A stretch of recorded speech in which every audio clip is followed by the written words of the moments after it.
বেশ কিছুদিন আগে ঝুলন উৎসব চলে গেলেও ঝুলন উপলক্ষে মেলা কিন্তু মধ্যমগ্রামে এখনও আছে।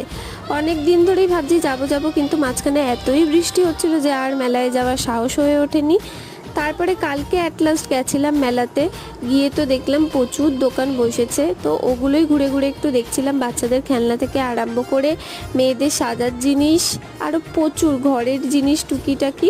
তারপরে ঠাকুরও দর্শন করেছি, খুব সুন্দর এখানে গান হচ্ছিল, ফাংশন হচ্ছিল। বেশ অনেকক্ষণ দাঁড়িয়ে আমরা বাচ্চাদের ফাংশন দেখছিলাম।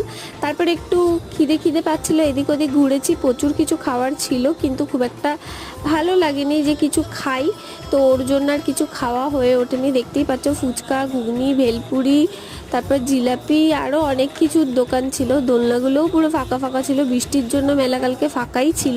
তারপর একটু বাদাম কিনে ঝটাপট বাড়ি চলে আসি। তো ভিডিও ভালো লাগলে লাইক, কমেন্ট আর সাবস্ক্রাইব করতে কিন্তু একদম ভুলো না।